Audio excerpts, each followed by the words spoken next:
Many Kenyans have lived to believe that the famous Luo Nyanza politician Tom Mboya was killed by President Jomo Kenyatta. But that story is entirely fake, and research carried out later on has revealed the minute-by-minute events that took place on the day when Tom Mboya was shot in public on the Saturday of the 5th of July 1969. Trying to fight against things like imperialism and colonialism, racialism, tribalism. In this story, you will discover Tom Mboya's hidden relationship with spies of the American Central Intelligence Agency (CIA) and the role Tom Mboya played in the famous Cold War against China and Russia, helping his friends in the United States government.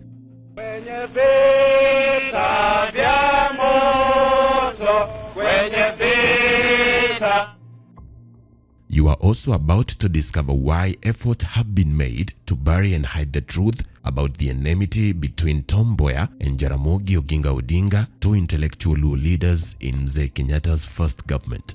Well, I believe in Africa for the Africans in the context that there is a place called Africa, and that the people who live in that place must want to call themselves Africans. So, is it likely true that it was not Kikuyus who actually killed Tom Mboya?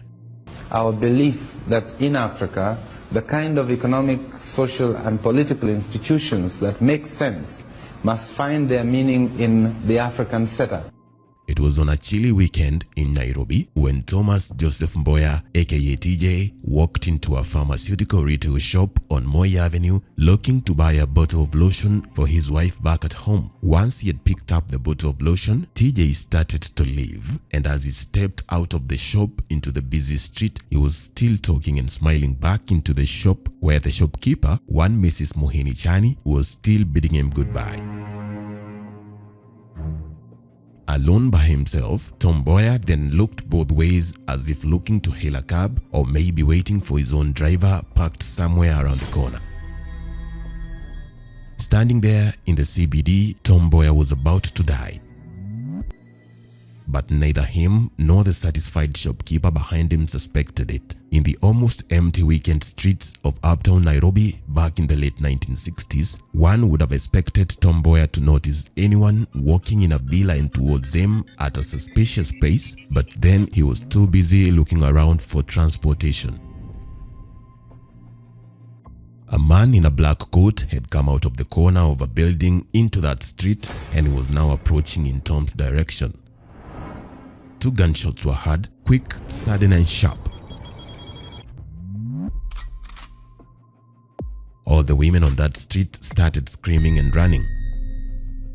Tom Mboya, President Jomo Kenyatta's cabinet minister for economic planning, was seen dropping to the ground where he stood waiting for a car, and the Indian shopkeeper inside the shop was among those who watched in horror as he collapsed right there and his white shirt slowly took on a crimson hue. He had been assassinated.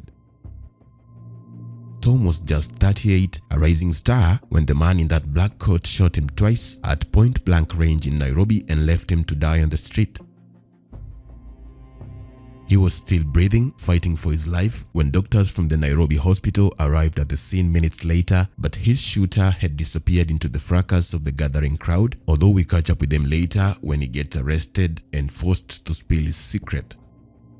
Our independence cannot be complete if in fact there is any part of the world where the black man is not accorded his rightful position in society. As the news of this shooting spread across the city, Tom Mboya's followers came out in their hundreds to see him at the Nairobi hospital where he had been rushed, only to learn that the minister had sadly passed away shortly after reaching the hospital.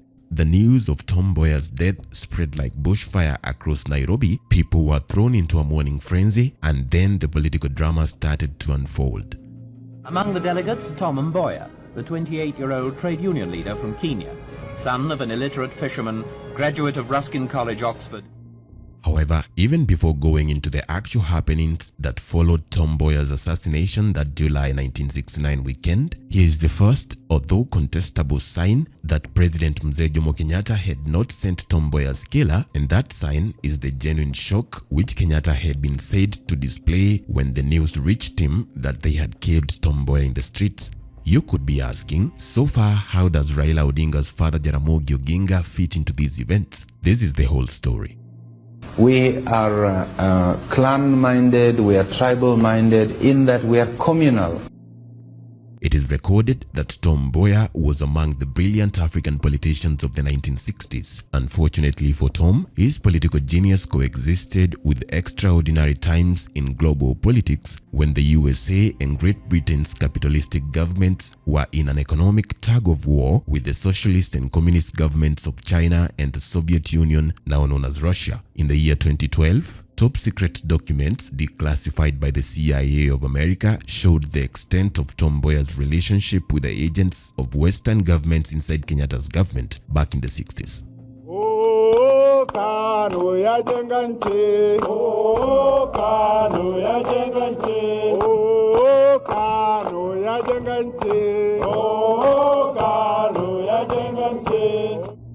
The 2012 CIA records claimed that at the time when Kenya was being granted independence by the British, Jaramigi Oginga Odinga, an influential politician only second to Mzee Kenyatta, was secretly getting funding from the communists through certain journalists in Nairobi, this supposedly being the Indian writer Pio Gamapinto, who was also a politician in the Kenyan parliament.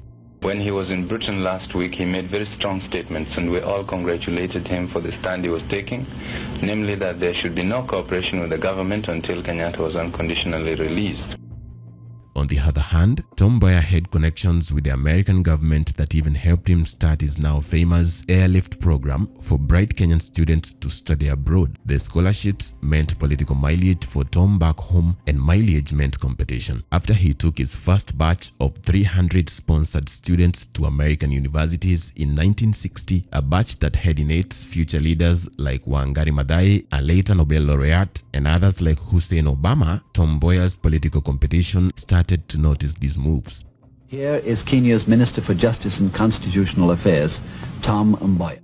Hussein Obama, who later became Barack Obama's father, was a very good friend to Minister Tom Mboya, such that Mzee Kenyatta gave Hussein an assistant minister's job shortly after the assassination of Mboya. Initially, after the KANU party had taken over Kenya, there was a fierce competition between Tom Mboya and Jaramigi Oginga Odinga, with both of them competing for Mzee Kenyatta's approval and ultimate endorsement to inherit him as president of Kenya, since Kenyatta had shown fondness for both Luo leaders. The agents of the American government in Kenya preferred for Tom Mboya to become president after Mzee Kenyatta, and they would continue to use Tom Mboya as their main voice and force against the advancement of communism ideology in Kenya, especially amongst the ruling elite. Back in those days, in the early 1960s, Jaramigi Oginga Odinga was heavily seen by Mboya's Western friends as an agent of communist China and Russia in Mzee Kenyatta's government, and as an unsuitable man who was too close to the presidency.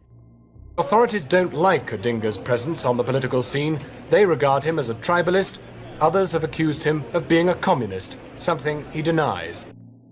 In the beginning, President Mzee Jomo Kenyatta refused to get mixed up in the Cold War between the two Luo leaders, even though from his place below Odinga in government hierarchy, Tom Mboya continued to make fun of the vice president and the Russians that Odinga was associated with. Everybody knew that Tom spoke the language of the Americans, who would have hated it were Kenya to follow the Ujamaa route being tried in neighboring Tanganyika at that time in history. By the year 1965, the first full year of the Republic of Kenya, the economic war between capitalists and socialists intensified on the global front, and Pio Gamapinto, the journalist MP associated with Vice President Jaramogi, was shot dead in front of his daughter in Nairobi. Some blamed Jomo Kenyatta and the Kikuyus, while others believed the Americans had killed Pinto. Since President Kenyatta was old and sickly, while Tom Mboya was young, connected and well-educated in economics, Mzee relied on him more to run government programs and negotiate for aid support from Western powers, something that rarely happened with Jaramogi. We cannot in any sense be more advanced than our teacher and master, whom I think is much more advanced in political outlook in this country than we are. As Tom Mboya proved more and more reliable in this regard, Jomo Kenyatta himself started to dislike Jaramogi's dealings with China and the Soviet Union. Tom Mboya believed he would benefit from Kenyatta falling out with his vice president Jaramigi Oginga Odinga, and therefore in 1966 in a KANU party meeting in Limuru, Tom Mboya orchestrated the removal of Jaramigi Oginga Odinga from party leadership and effectively from the position of Mzee Kenyatta's number 2. Tom and his clique of Kiambu Kikuyus influenced President Jomo Kenyatta to pick a less powerful vice president and dilute the office of his deputy going forward to avoid breeding his own political threats. Later, the Kenyatta government would cripple Jaramogi's efforts to salvage his career through the Kenya People's Union Party (KPU) when the party was banned soon after Tom Mboya's death, proving both Luo leaders had lost their jealousy battle. Economic development and education, social development, these are the three main areas in which we are bound to give priority. As Kenya's independence decade moved along, it became more and more apparent that Mzee Jomo Kenyatta intended to leave the presidency not to Jaramigi Odinga or any other senior KANU leader, but to the young Tom Mboya, his favorite non-Kikuyu minister. Some historians have claimed in the past that Jomo Kenyatta feared Tom Mboya for his association with the Kennedys and the other American entities, while others say that Tom Mboya and President Kenyatta had been CIA assets from as far back as the late 1950s. An interesting account says that the Kiambu Mafia, a group of politicians who had formerly worked with Tom Mboya to remove Jaramogi as vice president in 1966, would later turn on Tom when they realized Kenyatta wanted him in State House as second president and they were plotting against him without the president's knowledge. That at this conference we'll be able to resolve some of our problems in Kenya and reach agreement for independence within 1962.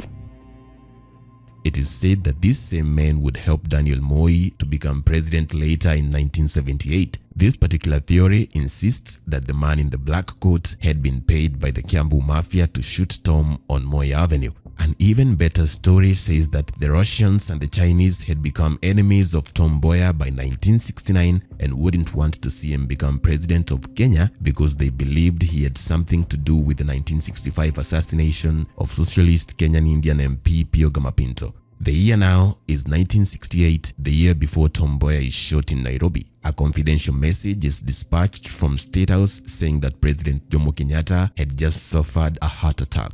Although the president would survive the heart attack and recover in quiet, a new sort of rumor concerning his death and succession started to spread among his immediate subordinates, including Tom Mboya and Charles Njonjo. Tom Mboya would continue to champion for the American and British ways of doing things in Mzee Kenyatta's government and strongly opposed communist ideas such as redistribution of land for free to all post-independence squatters, especially in Mount Kenya, supporting Mzee Kenyatta's willing buyer, willing seller policy throughout the decade. Mutual social responsibility. That is, that a person is not just an individual, he's part of a system, he's part of a community. He has responsibilities within that community. Tom Mboya was firm and sometimes even viewed as arrogant in dealing with his political opponents, something that made him a lot of enemies inside and outside parliament. By the month of June 1969, secret plans to eliminate Tom Mboya from the politics of Kenya had already started. The goal was to finish Tom Mboya before Mzee Kenyatta died and created a chance for him to be president, or worse, before President Kenyatta endorsed Tom publicly for the presidency. Tom Mboya's killers believed they had to race against time because Jomo Kenyatta was in his final days. The assassin paid to finish the job on Moi Avenue was a Kikuyu man who had received special military training in the Eastern European country of Bulgaria, and his name was Nahashon Njenga. The plan was to make sure Mzee Kenyatta was blamed for Tom Mboya's assassination in case the man they had sent got arrested by the authorities and his Kikuyu name was discovered. Oh, Kenyatta, ajenga nchi. Oh, Kenyatta, ajenga nchi. Oh, Kenyatta, ajenga nchi. Oh, Kenyatta, ajenga nchi. The entire plan and those who were behind it would remain in the shadows to the day they finally accomplished their mission. On the Friday before the day he was shot, Tom Mboya had landed in a plane in Nairobi from a trip in the neighboring country of Ethiopia, where he had just made a controversial speech in support of capitalism in Africa in front of African leaders in Addis Ababa city. At this point, Mzee Jomo Kenyatta's health was not getting better, and as he flew back into Kenya, Tom Mboya knew his dream to be president was inching closer every day, especially since Mzee Kenyatta had shown every sign of wanting him to take over. And therefore, when Tom got killed that following day, his killers started spreading stories to link the sick Mzee to the assassination immediately. This propaganda was distributed in spite of the glaring evidence showing how President Jomo Kenyatta was still very reliant on Tom Mboya to run his day-to-day government affairs, and killing him was counterproductive to the aging head of state. But I think the most important aspect that must have priority is education.